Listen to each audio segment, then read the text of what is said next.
Hello everyone, welcome back to my channel Rajshree's ব্লগে তোমাদের সবাইকে স্বাগত জানিয়ে আজকে আবারও একটা নতুন ভিডিও নিয়ে চলে আসলাম। তো আজকে হচ্ছে রবিবার আর এখন বাজে প্রায় 9টা মতো। তো গিয়েছিলাম হচ্ছে বাজারে। তো এই কৌটাটা হচ্ছে বাজার থেকে কিনলাম, মানে এই কৌটার সেটটা। তো তোমাদের সঙ্গে সেই জন্য একটু শেয়ার করছি। তো দুটো কৌটার সেট কিনেছি, একটা আমি নিয়েছি আর একটা আমার বাপের বাড়িতে পাঠিয়ে দিয়েছি। আরও আমার বোন একটা ব্রাশ কাপ কিনেছে। তারপরে দুটো কাচের গ্লাস কিনেছে, ছোট ছোট, বেশ কিউট, ভালো লাগছিল। তোমাদের সঙ্গে না শেয়ার করা হয়নি, কারণ এসেই রান্না বান্না তোড়জোড় করতে করতে আর কিছু মানে কি কি কেনাকাটি করেছে তোমাদের সঙ্গে আর দেখানো হয়নি। তারপরে তোমাদের সঙ্গে একটা গুড নিউজ দেওয়ার আছে, সেটা হচ্ছে আমার মাম্মামকে স্কুলে ভর্তি করিয়ে দিয়েছি, মানে কালকে সোমবার থেকেও স্কুলে যাবে।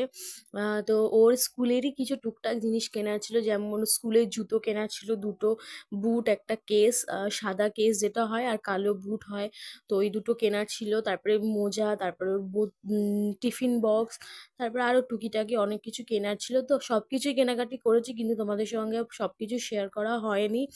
রান্নাঘরে রান্না করতে গিয়ে তো কৌটাগুলো মানে সামনে ছিল, তাই তোমাদের সঙ্গে শেয়ার করলাম। আর নতুন জিনিস কিনে আনলে যতক্ষণ না আমি ব্যবহার করতে পারি আমার ভালো লাগে না, মানে আমি তুলে রাখতে পারি না নতুন জিনিস।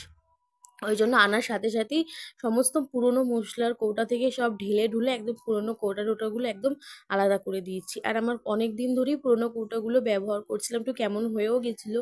তো অনেক দিন ধরেই ভাবছিলাম যে নতুন কিছু কৌটা কিনবো। তো কালকে গিয়ে একটু কম দামে পেলাম, মানে 10 টাকা করে পিস পেলাম, ছখানা 60 টাকা নিয়েছে। তো দুটো সেট নিয়েছিলাম বলে মানে 120 টাকা দাম হয়, সেখানে আমাকে আমাকে 100 টাকায় দিয়ে দিয়েছে।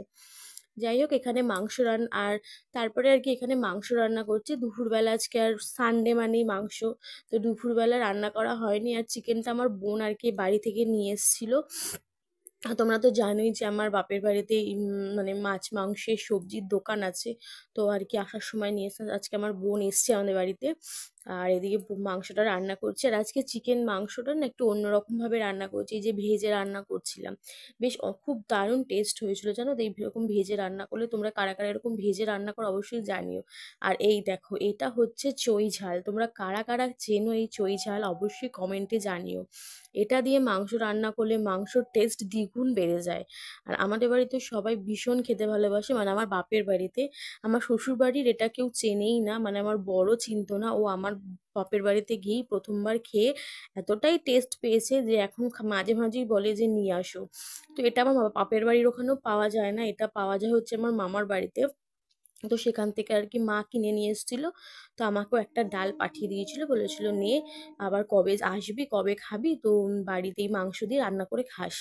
তো তার এটা দিয়েছি বলে মাংসর টেস্ট কিন্তু আরও আরও বেড়ে গেছিলো। যাই হোক, এদিকে মাংসটা ভালো করে ওইটা দিয়ে কষিয়ে নিয়ে একদম এখন সব গুঁড়ো মশলাগুলো দিচ্ছি। হলুদ গুঁড়ো, জিরের গুঁড়ো, লঙ্কার গুঁড়ো, ধনের গুঁড়ো, তারপরে স্বাদ মতো লবণ দিয়ে ভালো করে মাংসটা কষিয়ে নেব। মাংসটাও কিন্তু খেতে জাস্ট দারুণ হয়েছিল জানো। তো চলো তোমরা দেখতে থাকো।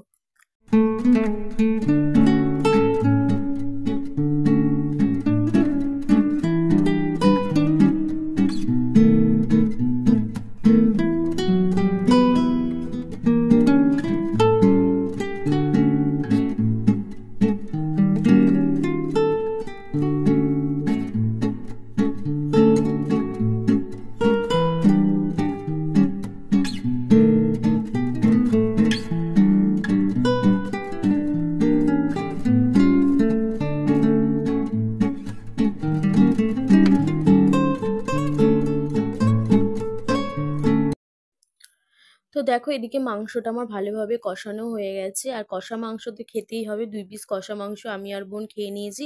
তো চলো আজকের ভিডিওটা এই অবধি। ভালো লাগলে লাইক কমেন্ট শেয়ার করে দিয়ে চ্যানেলটা সাবস্ক্রাইব করে দিও। টাটা।